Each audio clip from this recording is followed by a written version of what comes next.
If you walked into a music store in the 1990s and picked up a CD, you probably didn't take it straight to the register. You'd look at it first, turn it over, read the track list. Maybe you recognized a name, maybe you didn't.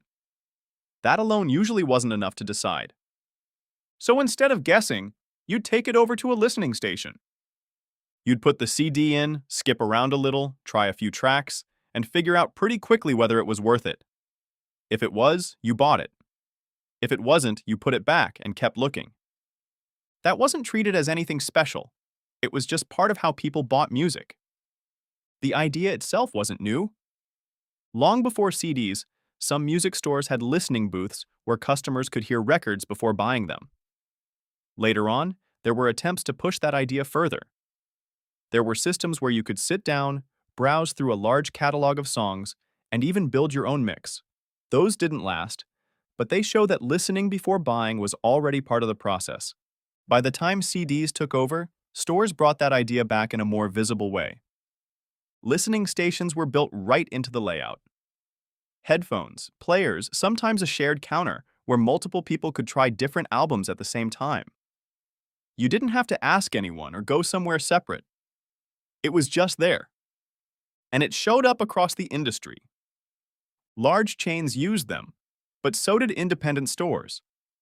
In some cases, smaller shops gave customers more freedom. Fewer restrictions on what you could play, more room to move around and try things. The setup might look similar from place to place, but the experience could feel different depending on where you were. Still, the purpose stayed the same.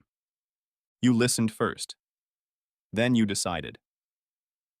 In the early 2000s, the format started to change.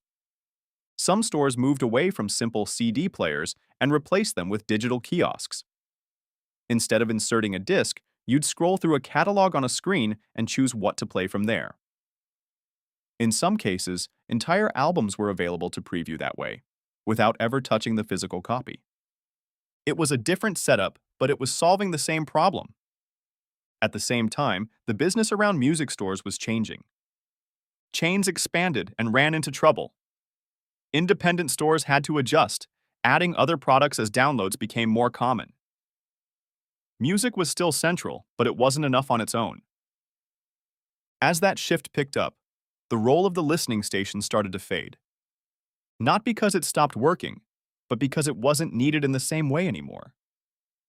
When people could hear music somewhere else, instantly and without being in a store, the reason for standing at a counter with headphones on disappeared.